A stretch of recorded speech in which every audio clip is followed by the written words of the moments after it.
Bismillahirrahmanirrahim. Assalamualaikum warahmatullahi wabarakatuh.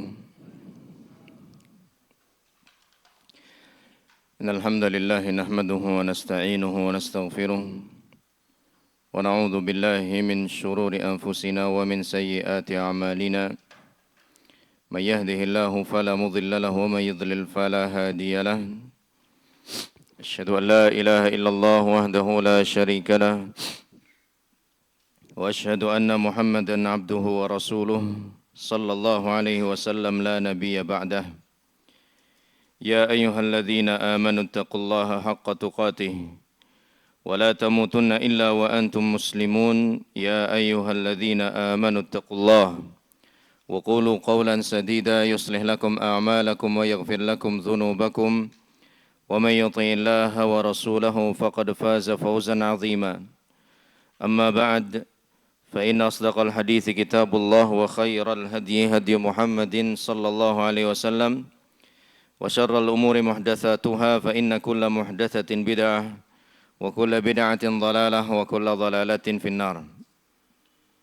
Jamaah rahimani Allah wa iyyakum, kita masih dalam pembahasan bab yang kelima, kewajiban ittiba' salafus salih dan menetapi manhajnya, tepatnya pada halaman 88. Di sini dibawakan banyak dalil-dalil oleh beliau dari Al-Quran. Kita sudah membaca sampai dalil yang keempat, yaitu firman Allah di surah Al-Baqarah 285.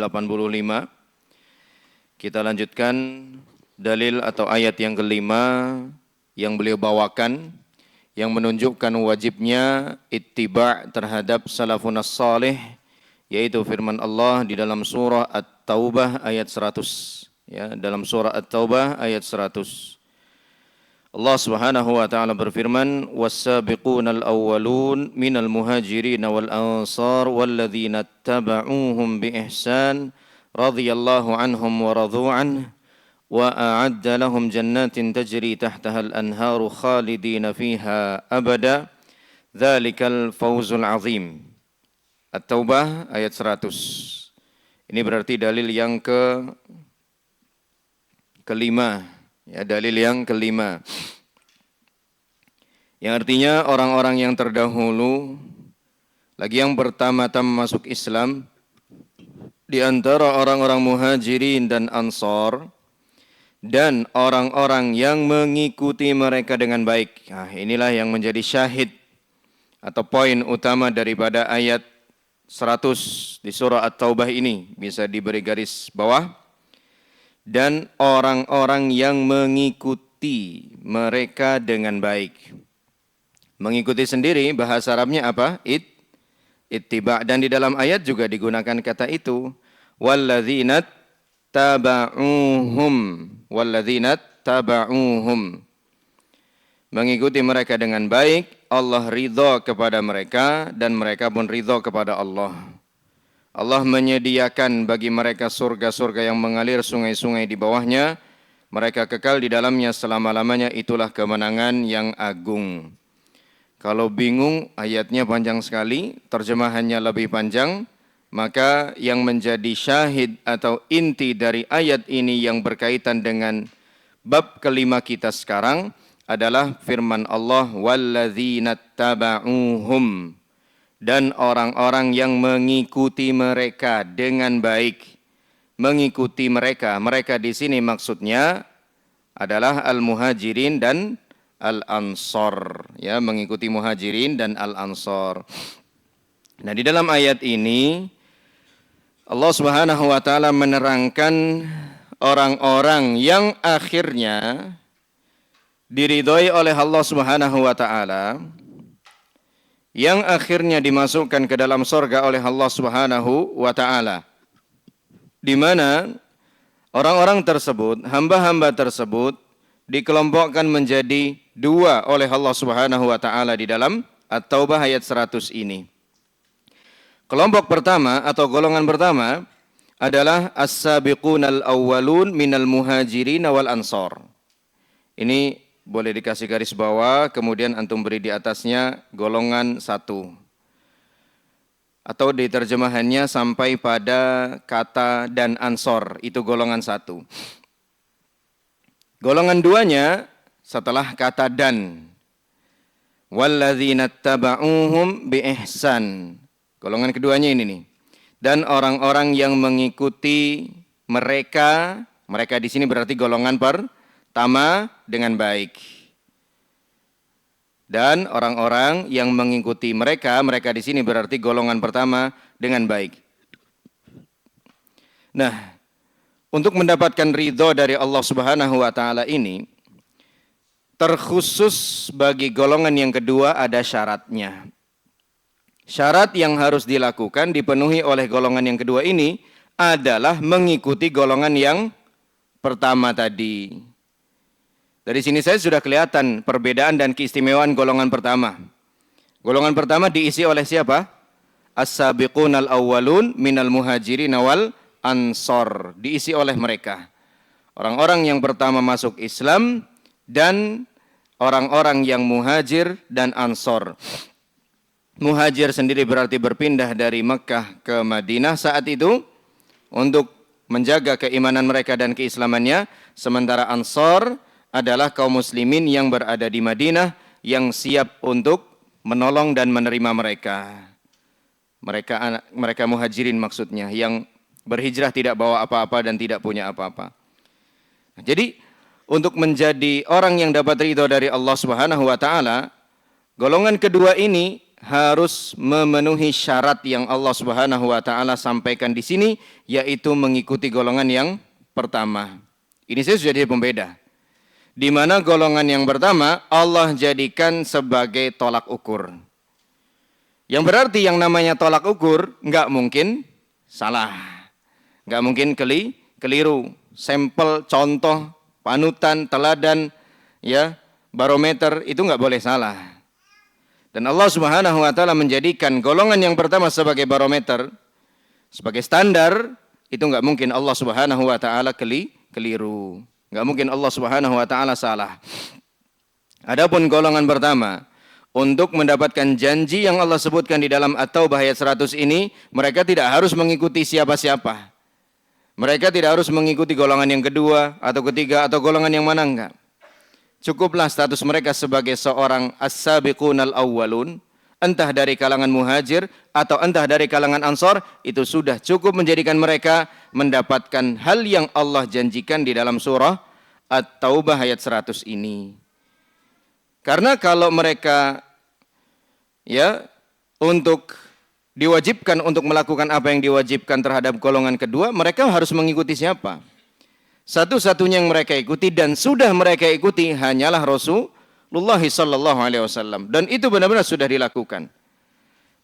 Diakui oleh Allah Subhanahu wa taala, bahkan juga kita bisa saksikan langsung bagaimana luar biasanya sahabat-sahabat muhajirin dan ansor di dalam menjadikan Nabi sallallahu alaihi wasallam sebagai panutan mereka. Bukan cuma sekedar omong kosong, tetapi benar-benar mereka laksanakan secara lahir dan batin bahwasannya yang nomor satu bagi mereka adalah Rasulullah sallallahu alaihi wasallam. Ini ayat yang kelima yang menunjukkan bahwa kita wajib mengikuti para sahabat, dan sahabat itu statusnya kalau dia bukanlah seorang muhajir berarti dia seorang ansor, ya, berarti dia seorang ansor. Ayat tersebut sebagai hujjah bahwa manhaj itu tariqahnya, jalannya para sahabat adalah benar. Orang yang mengikuti mereka akan mendapatkan keridhaan dari Allah dan disediakan bagi mereka surga. Mengikuti manhaj mereka adalah wajib bagi setiap mukmin. Kalau tidak mau mengikuti mereka, maka akan mendapatkan hukuman dan tidak akan mendapatkan ridhonya Allah Ta'ala. Mengikuti mereka dapat ridhonya Allah, menyelisihi mereka dapat murkanya Allah Subhanahu wa Ta'ala. Jadi jangan dipahami bahwa mengikuti para sahabat di dalam beragama itu sekedar opsi yang boleh diambil, boleh ditinggal. Enggak, harus diambil. Harus diambil. Sekalipun ada iming-iming ganjaran yang luar biasa. Adanya iming-iming ganjaran yang luar biasa tidak menafikan bahwa yang Allah sedang perintahkan di sini hukumnya harus. Kadang kan sebagian orang pahamnya begitu. Ketika sebuah tawaran, ketika sebuah perintah disertai dengan iming-iming janji, berarti perintah ini seakan boleh diambil, boleh ditinggal. Bagi yang tertarik dengan iming-iming janji ini, silahkan ambil. Bagi yang tidak tertarik, silahkan abaikan. Bukan begitu. Yang Allah perintahkan di sini itu bukan cuma untuk diterima atau boleh ditolak, harus diterima. Kenapa? Karena di satu sisi Allah menjanjikan kebaikan bagi mereka yang mau mengikutinya, mengikuti para sahabat.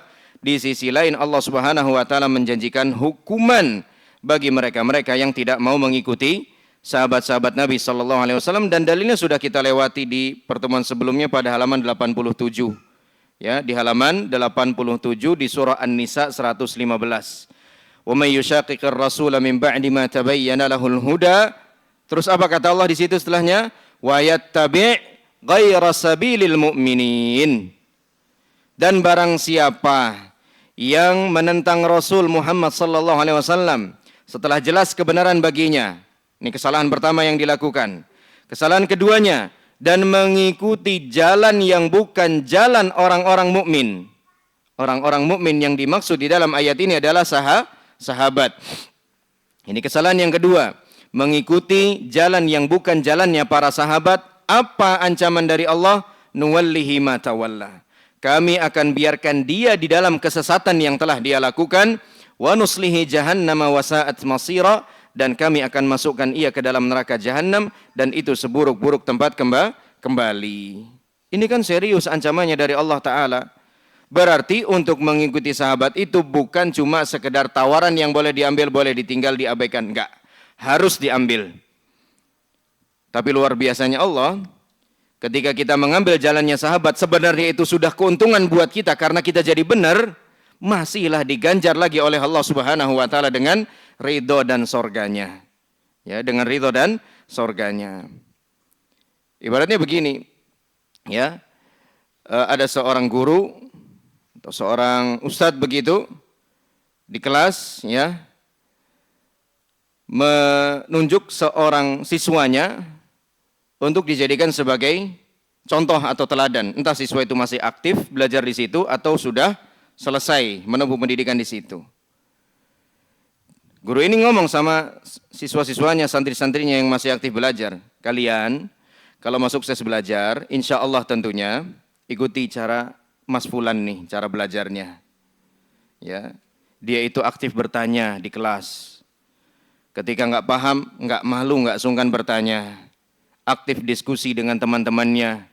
Aktif bertanya juga dengan ustadz walaupun di luar kelas dan lain sebagainya. Ikuti ini. Ini kan kalau ada santri atau siswa yang mengikuti anjuran ini, itu keuntungan buat dia atau bukan? Iya, keuntungan buat dia. Insya Allah dia pun akan meraih kesuksesan yang sama dengan santri yang senior tadi. Nah, di sini sudahlah mendapatkan keuntungan, ustadznya malah nambahkan apa? Nanti kalau yang ngikutin dia, saya kasih hadiah. Padahal dia ini bukan siapa-siapanya ustadz, ya. Luar biasanya Allah di situ. Udah ngasih tahu kita nih yang benar nih jalannya sahabat, dimana kalau kita ngikutin kitalah yang untung, udahlah untung karena benar, masih pula ditambahkan janji surga oleh Allah Subhanahu wa taala.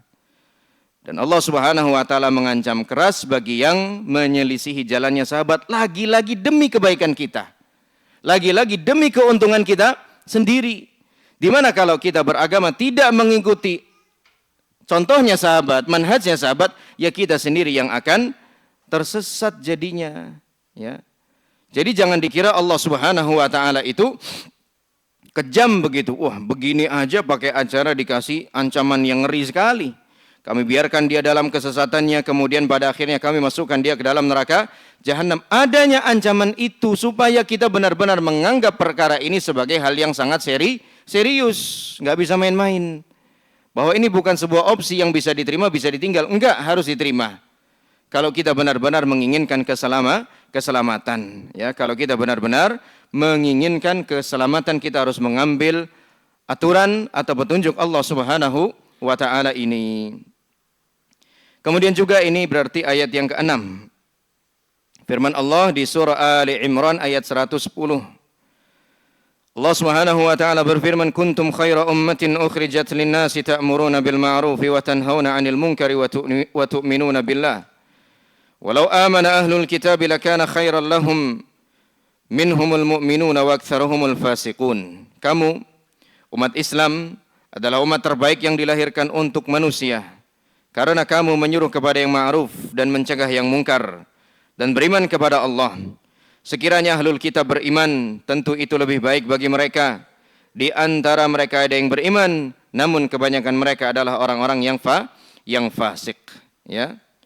Ayat ini, jamaah rahimani Allah wa iyyakum, sebab turunnya sebagaimana yang dijelaskan oleh Ibnu Mas'ud radhiyallahu ta'ala anhu, begitu juga Mu'adz bin Jabal, begitu juga Salim maula Abi Hudzaifah radhiyallahu anhum, bahwasannya dahulu ada seorang Yahudi yang berkata kepada para sahabat, "Nahnu afdalu minkum wa dinuna khairun mimma tad'unana ilaihi." Orang-orang Yahudi itu berkata kepada para sahabat, "Kami ini lebih unggul dibandingkan kalian. Kami ini lebih afdal dibandingkan kalian, dan agama kami lebih baik dibandingkan agama kalian." Perkataan orang-orang Yahudi kepada sahabat-sahabat Nabi sallallahu alaihi wasallam. Setelah terjadinya peristiwa ini, Allah Subhanahu wa taala menurunkan firman-Nya di dalam surah Ali Imran ayat 110 ini. Kuntum khaira ummah, tidak seperti yang mereka katakan, kalianlah sebaik-baik umat. Ya. Dan penilaian dari Allah Subhanahu wa taala tentulah penilaian yang benar. Adapun penilaian mereka orang-orang Yahudi, penilaian sepihak, klaim sepihak, tambah lagi mereka orang-orang yang tidak beriman kepada Allah Subhanahu wa taala. Tidaklah bisa diterima apa yang dinyatakan oleh orang-orang Yahudi tersebut, bahwa mereka adalah lebih baik dibandingkan umat Islam. Karena Allah Subhanahu wa taala menyatakan tidak, kalianlah yang lebih baik.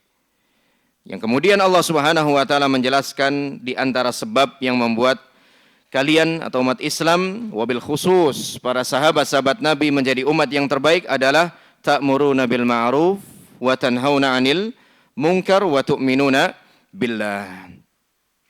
Syekh Abdurrahman bin Nasir As-Sa'di rahimahullah ta'ala mengatakan, berkenaan dengan firman Allah, karena kalian beramar ma'ruf, karena kalian bernahi mungkar, karena kalian beriman kepada Allah, Syekh Abdurrahman bin Nasir As-Sa'di mengatakan, ini adalah karena para sahabat menunaikan apa yang menjadi kewajiban mereka terhadap sesama makhluk, dan apa yang menjadi kewajiban mereka terhadap Al-Khaliq, yaitu Allah Subhanahu wa ta'ala.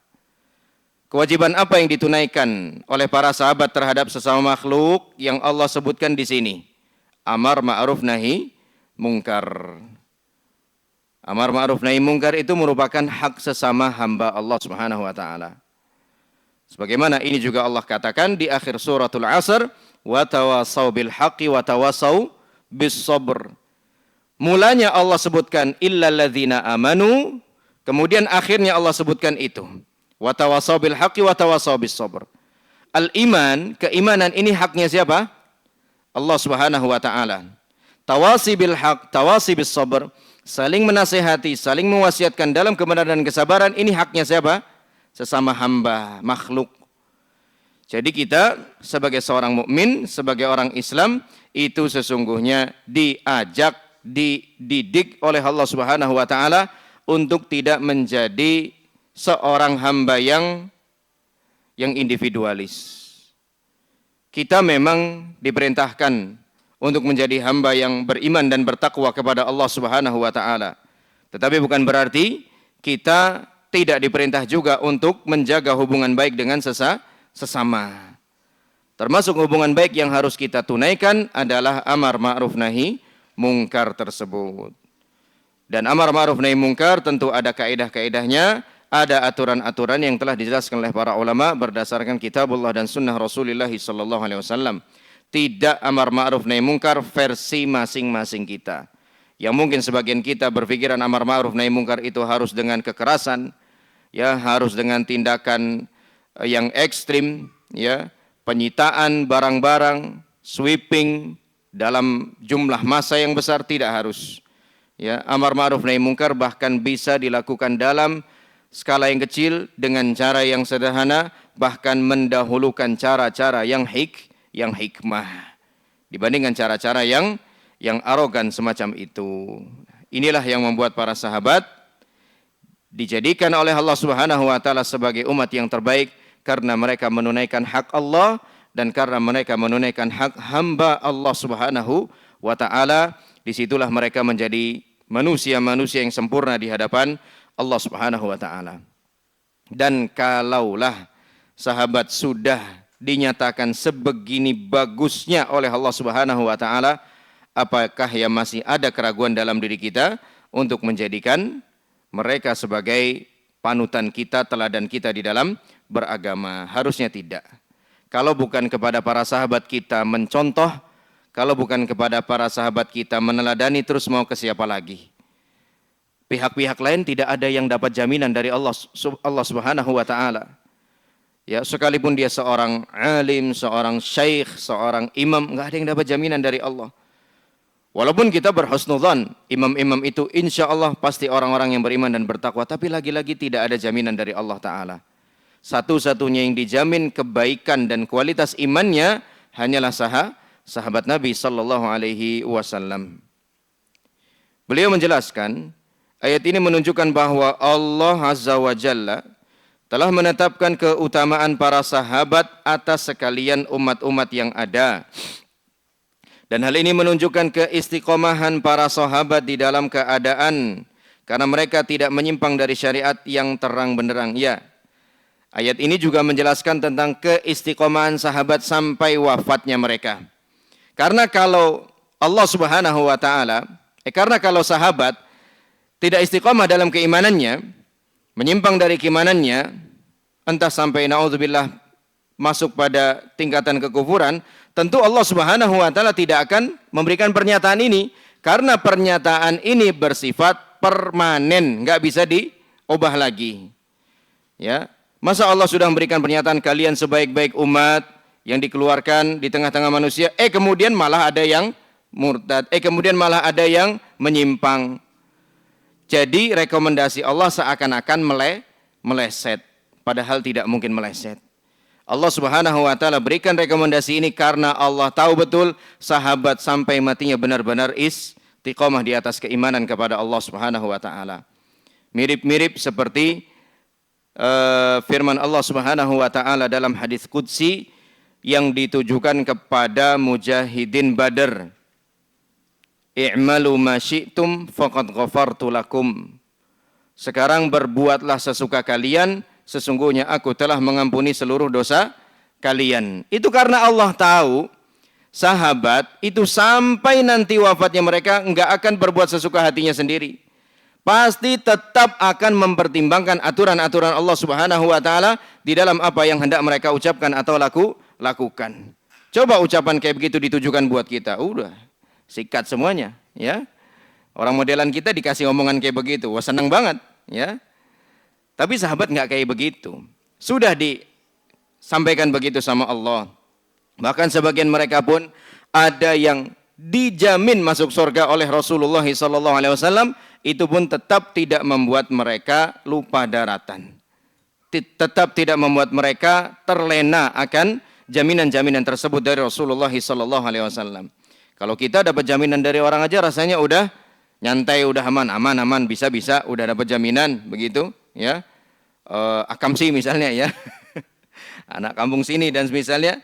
Padahal jaminan dari seseorang yang kita kenal ini bisa aja diingkari sama dia, ya. Nah, para sahabat dapat jaminan bukan dari sembarang orang. Dari seseorang yang enggak pernah berdusta.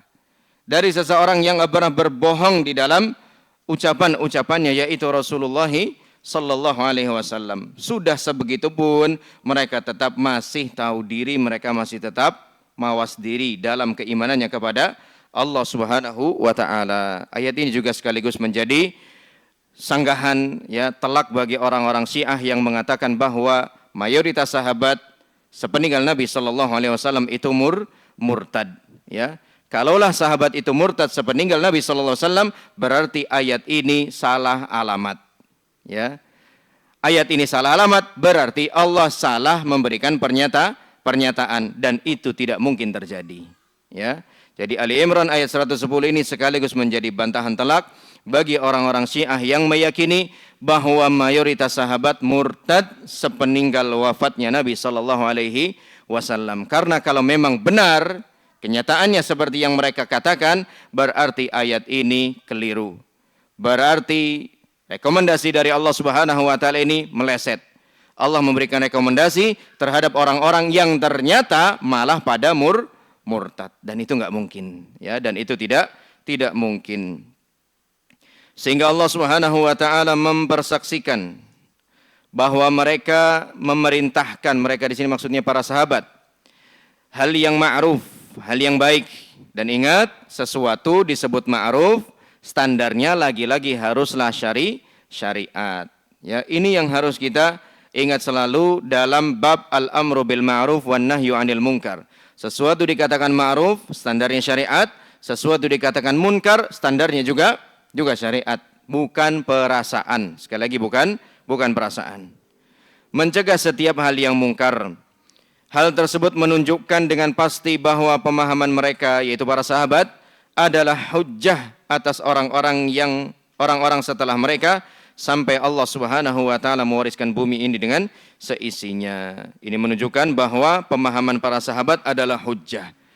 Jadi kita dibenarkan untuk berdalil dengan ijma'nya para sahabat.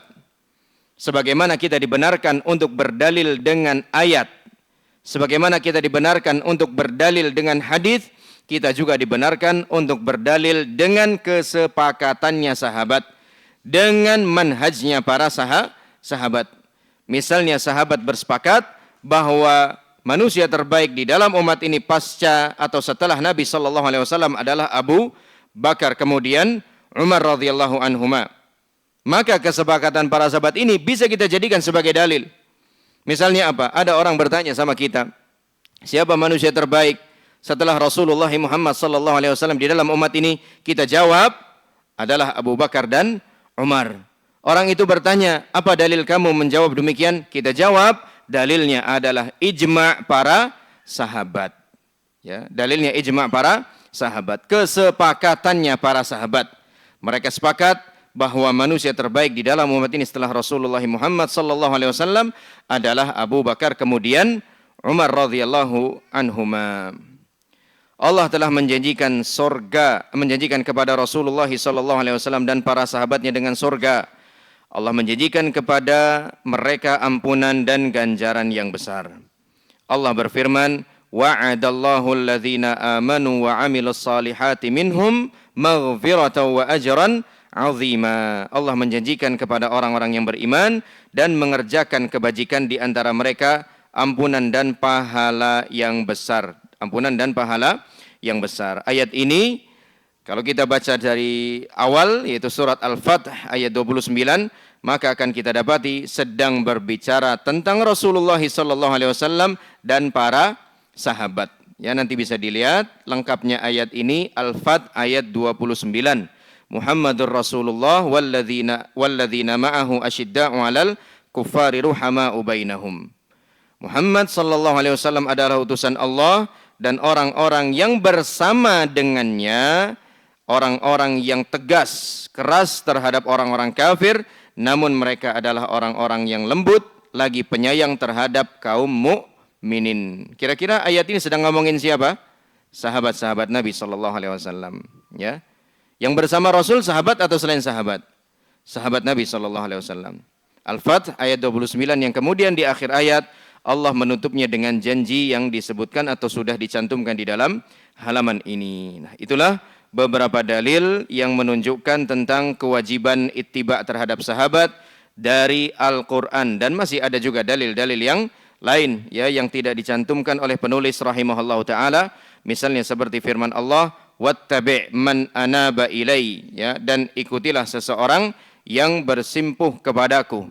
Dan Ibnul Qayyim mengatakan wa kullun minas sahabi munibun ilallah.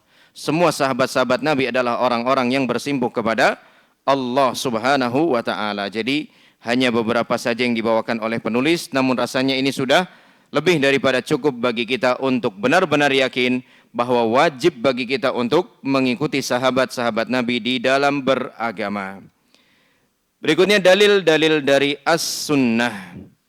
As-sunnah ialah segala hal yang dinisbatkan kepada Rasulullah sallallahu alaihi wasallam. Definisi sunnah dalam bab akidah ya adalah segala hal yang dinisbatkan kepada Rasulullah sallallahu alaihi wasallam, bukan sunnah dalam pembahasan fikih. Yang berarti sunnah adalah salah satu hukum di bawah wajib ya, di atas mubah, bukan itu yang sedang kita maksud. Karena sebagian orang salah paham ya. Sunnah kok wajib diikuti, kan sunnah gitu. Ya, tinggal di pembahasan yang mana dulu kita menggunakan kata sunnah tersebut. Abdullah bin Mas'ud radhiyallahu anhu berkata, "Khatta lana Rasulullah sallallahu alaihi wasallam khattan biyadihi, thumma qala, hadha sabilullahi mustaqima, wa khatta khututan an yaminihi wa an shimalihi, thumma qala, hadhihi subul متفرقة ليس منها سبيل إلا عليه شيطان يدعو إليه ثم قرأ قوله تعالى وأن هذا صراطي مستقيما فاتبعوه ولا تتبعوا السبل فتفرق بكم عن سبيله ذلكم وصاكم به لعلكم تتقون. Abdullah bin Mas'ud berkata, Rasulullah sallallahu alaihi wasallam membuat garis dengan tangannya, kemudian berkata, membuat garis lurus dengan tangan beliau sendiri, kemudian bersabda, inilah jalan Allah yang lurus. Lalu beliau membuat garis di kanan dan kirinya. Setelah itu beliau bersabda, ini adalah jalan yang bercerai-berai, ada yang ke kiri, ada yang ke kanan. Ini adalah jalan yang bercerai-berai, yaitu sesat. Tidak satupun dari jalan-jalan ini kecuali di dalamnya terdapat syaitan yang menyeru kepadanya. Menyeru siapa? Manusia. Menyeru, mengajak manusia untuk meninggalkan jalan yang lurus tadi, kemudian berbelok ke jalan-jalan yang bercerai-berai tersebut. Kemudian Rasulullah SAW membacakan firman Allah yang artinya, dan sungguh inilah jalanku yang lurus, maka ikutilah. Dan jangan kamu ikuti jalan-jalan yang lain yang akan mencerai-beraikanmu dari jalannya. Demikianlah dia memerintahkan kepada kamu agar kamu bertakwa. Ya. Jadi kalau kita tidak mengikuti jalan yang lurus tadi, ya kita akan terpisah, tercerai-berai. Ada yang ke kanan, ada yang ke kiri, kemudian ada yang ke utara, ada yang ke selatan, dan seterusnya. Yang bisa menyatukan kita hanyalah jalannya Allah Subhanahu wa taala. Jalannya Rasulullah sallallahu alaihi wasallam dan jalannya para sahabat ridwanullahi alaihim jami'a. Bahkan ini berlaku dalam semua sektor agama, ya. Khususnya dalam permasalahan yang memang tidak menerima khilaf di dalamnya. Permasalahan yang tidak menerima khilaf di dalamnya. Ya, Syekh Ibnu Utsaimin rahimahullahu taala menjelaskan bahwa di antara akibat negatif ya buruk dari tahrif ayat sifat, ya, tahrif ayat sifat, mengubah-ubah makna ayat sifat, adalah kata beliau ikhtilaful ara', ya, perbedaan pendapat. Misalnya sifat tangan bagi Allah. Ketika seseorang menafsirkan tangan dengan makna selain tangan, hanya bermodalkan logika saja, maka yang terjadi nanti akan muncul berbagai macam pendapat. Ada yang mengatakan tangan artinya kekuatan, ada yang mengatakan tangan artinya kekuasaan, nikmat, rahmat, keperkasaan, dan lain sebagainya. Kan jadi macam-macam, ya, pendapat kaum muslimin. Setelah itu apa yang terjadi kata beliau? Umumnya ikhtilaful ara', ya, menggiring kepada akibat buruk yang selanjutnya, yaitu iftiraqul ummah, ya, perpecahan umat. Sementara Allah Subhanahu wa taala menyuruh kita untuk berpecah belah atau bersatu. Ya, bukan berpecah belah. Wa'tasimu bihablillahi jami'an wa la tafarraqu. Berpegang teguhlah dengan tali Allah. Lihat. Berpegang teguhlah dengan tali Allah. Dalam surah Ali Imran. Di sini Allah bilang, ikutilah jalan ini. Kan sama. Ya. Kemudian di sana Allah bilang, wala tafarraqu, dan jangan kalian bercerai-berai. Di sini Allah bilang apa? Jangan ikuti jalan yang lain. Sama. Ya. Jadi solusi dari Allah Subhanahu wa taala itu konsisten. Kamu ikuti jalan ini, selamat kamu. Kamu menyimpang sedikit saja, kamu yang akan tanggung akibatnya sendiri. Jadi Allah Subhanahu wa taala sudah berikan banyak sekali rambu-rambu buat kita, kita tinggal terima beres aja. Tinggal terima jadi aja. Kalau kita dalam berkendara bisa percaya sama rambu-rambu lalu lintas, bisa percaya sama GPS yang kadang menyesatkan kita. Bukan salah GPS-nya, kita yang nggak pandai baca GPS-nya, ya. Masa kita nggak bisa percaya sama Allah Subhanahu wa taala? Masa kita nggak bisa percaya sama Rasulullah sallallahu alaihi wasallam?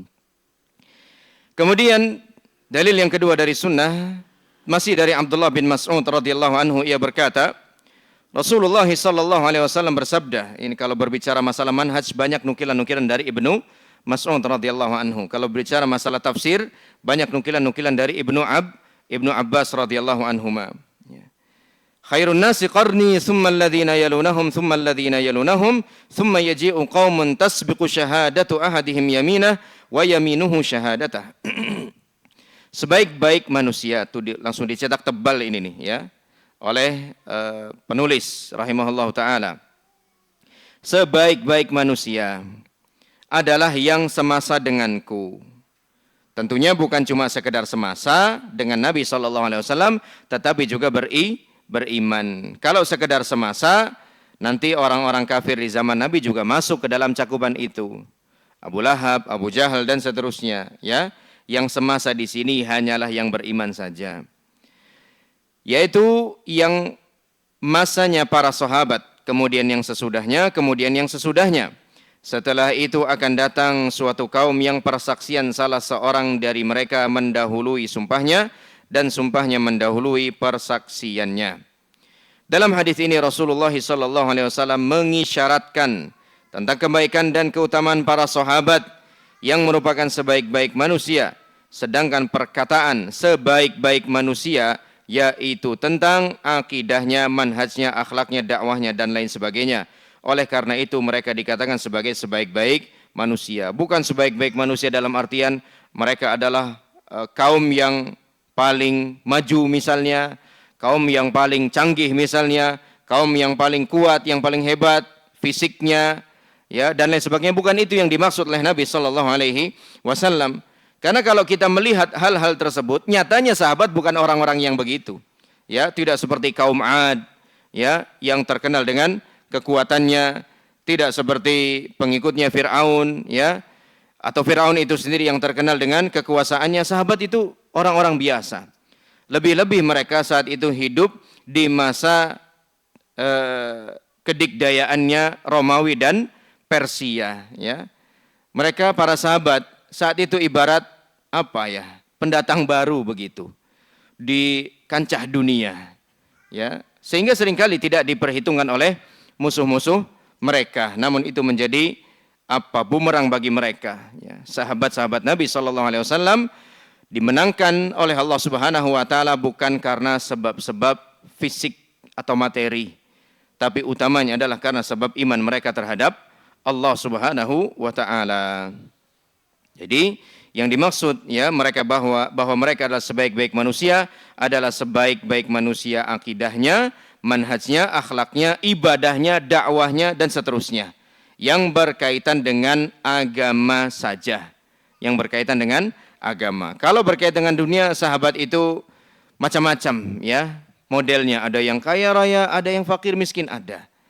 Ada yang kuat, ada yang lemah, macam-macam. Tidak spesial dengan satu keadaan tertentu sebagaimana umat-umat terdahulu. Yang membuat sahabat menjadi spesial, menjadi istimewa hanyalah keimanan mereka kepada Allah Subhanahu wa taala. Dalam riwayat lain disebutkan dengan lafaz khairukum, sebaik-baik kalian, dan dalam riwayat yang lain disebutkan dengan lafaz khairu ummati, sebaik-baik umatku, ya, sebaik-baik umatku. Dan kedua lafaz ini memberikan faedah yang sama, ya. Perbedaan lafaz ini tidak berpengaruh apa-apa terhadap kesimpulan hukum yang diambil. Dua-duanya sama-sama menunjukkan bahwa sahabat adalah manusia terbaik sebagaimana jaminan atau penilaian dari Rasulullah sallallahu alaihi wasallam. Sudah isya ini ya. Tapi masih banyak dalil-dalil dari sunnah yang beliau bawakan di sini, insyaallah kita teruskan pada pertemuan yang akan datang. Wallahu alam bis-shawab. Hadanallahu wa iyyakum ajma'in. Subhanakallahumma bihamdika asyhadu an la ilaha illa anta astaghfiruka wa atubu ilaik. Billahi taufiq wal hidayah. Wassalamualaikum warahmatullahi wabarakatuh.